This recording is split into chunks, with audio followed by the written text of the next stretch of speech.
Fala pessoal, tudo bem? Nessa videoaula eu vou dar continuidade ao curso de funções e vamos só falar aqui da função bijetora de uma forma bem breve. Por quê? Porque a gente já estudou em aulas passadas o que são funções injetivas ou injetoras ou funções sobrejetoras, tá? A função bijetora, no caso, ela precisa ser injetora e sobrejetora ao mesmo tempo. Então, assim, vamos só relembrar aqui o que são as funções injetoras e sobrejetoras e aí fazer os comentários e os exemplos em cima disso, tá? No caso aqui eu tenho o diagrama de flechas, onde vamos supor que eu tenho aqui elementos, né, dentro desses conjuntos. Vou colocar aqui 1, 2, 3 e 4. E aqui no contradomínio, que é conjunto A, conjunto B, né? Conjunto A sendo o domínio e o B o contradomínio. E aí vamos colocar aqui os mesmos elementos. 1, 2, 3, 4. E aí o que acontece? Eu coloco as flechas, cada elemento do domínio, com apenas um do contradomínio, tá? Então isso aqui representa uma função injetora, que é os elementos do domínio, ou seja, o conjunto A, só tem um elemento do contradomínio, ou seja, eles não têm elementos repetidos, né? No caso, eu não tenho aqui, por exemplo, se o 4 fosse com 3 aqui, né? Tendo a mesma imagem junto com 3, não compete na função injetora, ok? E a função sobrejetora, no caso, ela precisa que todo o contradomínio, no caso aqui o conjunto B, todo contradomínio tem que ser igual à imagem. Ou seja, se a imagem é cada elemento onde as flechas estão apontando, o contradomínio precisa ter todos, né? Ou seja, não tem que ter número sobrando para ser sobrejetora. E no caso de uma função bijetora, ela tem que ser injetora e sobrejetora ao mesmo tempo, né? Então, por exemplo, se eu tenho uma função, vamos supor, vou colocar aqui um gráfico para você entender. Vamos supor que eu tenho aqui um gráfico, vou botar de preto. Vamos supor que eu tenho aqui um gráfico, tá, de uma função qualquer.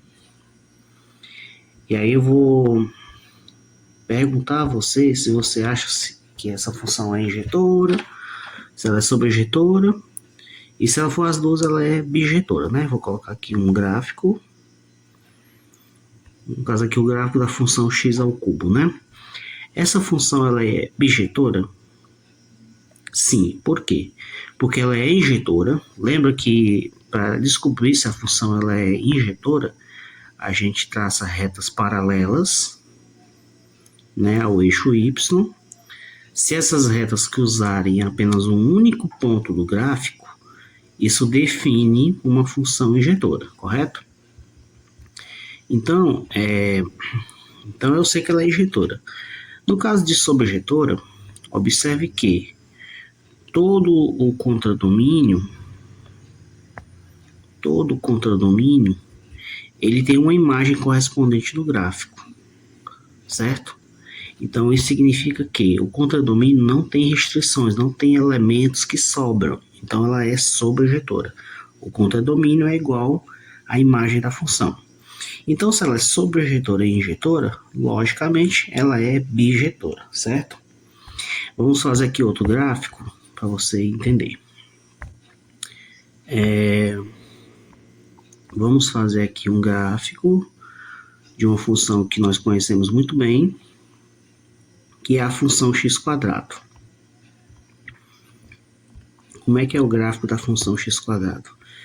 Ele tem esse formato aqui, né? Com cavidade para cima. E aí eu pergunto a você, essa função ela é bijetora? Não. Por quê? Porque no caso da função injetora, a gente traçando as retas paralelas, né, ao eixo x, observe que as retas cruzam dois pontos do gráfico, né? Então, se ela cruza dois pontos do gráfico, ela já não é injetora. E se ela não é injetora, ela também não é bijetora, tá bom? Então já descarta essa possibilidade. Então, para que a função seja bijetora, é necessário que ela seja injetora e sobrejetora ao mesmo tempo, ok? É crucial a gente entender o que é função injetora e o que é função sobrejetora, tá bom? Agora vamos fazer uns exemplos aqui para fixar esse conceito. A função de R em R tal que f de x igual a x² menos 5, né?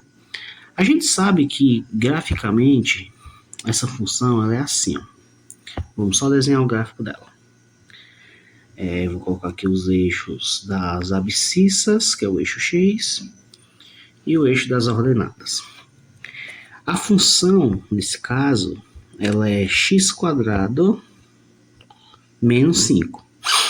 Se ela é função x², aqui o x² ele não é negativo, eu já sei que a concavidade será para cima, tá? Só que ela vai cruzar o eixo y, ou seja, o eixo das ordenadas, no menos 5. E o menos 5 é mais ou menos ali embaixo, né? Aqui, vamos supor que seja aquele pontinho ali. Então o gráfico ele tem esse comportamento, certo? Dessa forma, o gráfico dessa função. Então, pela definição que a gente viu de função sobrejetora, eu já sei que essa função aqui, ela não é injetora, né? E nem bijetora, porque, olha só, isso aqui já descarta a possibilidade dela ser injetora, porque existem imagens iguais, tipo, é como se no gráfico fosse assim, ó. Por exemplo, né, no diagrama. Deixa eu colocar aqui dois valores apenas, né, para vocês entenderem. Se eu tiver 1 e menos 1, né, nesse caso, qual é o valor da minha imagem? Se eu substituir esse x aqui por 1, isso vai ser 1 ao quadrado, que é 1, e 1 menos 5 é menos 4, certo? E se o x for menos 1 ao quadrado, também é 1 positivo, com menos 5, menos 4. Então, o diagrama de flecha será assim, ó. O domínio terá, dois valores do domínio terá a mesma imagem. Isso descaracteriza o fato dessa função aqui ser uma função injetora. Porque a injetora, os elementos do domínio só podem ter uma única imagem, e não a mesma imagem para dois elementos, né? Então, por isso que, quando a gente traça essas retas paralelas, elas cruzam dois locais no gráfico, ó, observe, que são dois valores. Então, no caso do x igual a 1 e menos 1, seria mais ou menos aqui a imagem, né? A mesma imagem para os dois valores do domínio. Então, isso aqui já não é uma função injetora e, consequentemente, ela também não é bijetora, porque para ser bijetora, precisa ser injetora e sobrejetora, ok? Então, esse segundo exemplo aqui, né? Vamos ver agora a função de R em R dado por f de x igual a 3x mais 2. Agora, o gráfico dessa função aqui, ela é algo mais ou menos assim. Vamos fazer aqui os eixos, né? Plano cartesiano. E aí vocês vão observar o seguinte, é 3x mais 2. Vai cruzar o eixo y no valor 2, né? Então, o gráfico vai passar mais ou menos aqui, vai cruzar no valor 2 positivo. E a raiz da função, ou seja, se eu isolar aqui, fizer, para mim saber onde vai cruzar o eixo x, né? Eu faço 3x mais 2 igual a 0.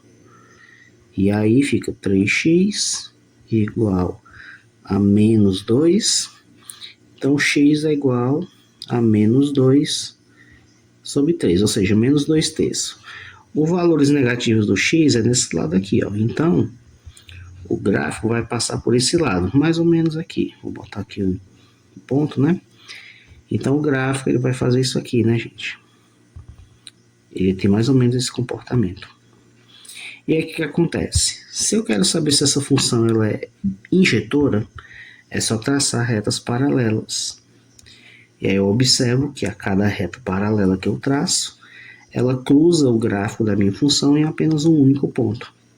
Isso indica que essa função 3x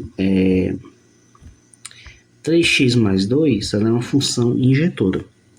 Agora, será que ela é sobreinjetora? Para isso a gente olha o eixo das ordenadas. Cada valor da ordenada vai ter uma imagem, né? Então, ou seja, todo contradomínio vai ter uma imagem nessa função. Não vai haver nenhuma quebra, né? Então, porque essa reta vai infinitamente lá para cima e infinitamente para baixo. Então, o contradomínio é igual à imagem. Então, essa função também é sobreinjetora. E se ela é injetora e sobreinjetora, ela é uma função bijetora, tá bom? Então, definimos aqui o que são funções bijetoras, né? Já que a gente nas aulas passadas estudou o que são as funções injetora e sobreinjetora. E aqui nesse caso de função bijetora a gente só une os dois, né? Ou seja, para poder ser bijetora é preciso que seja injetora e sobreinjetora ao mesmo tempo, ok? Então essa era a videoaula de hoje, tá? Eu espero que tenham entendido e até as próximas aulas.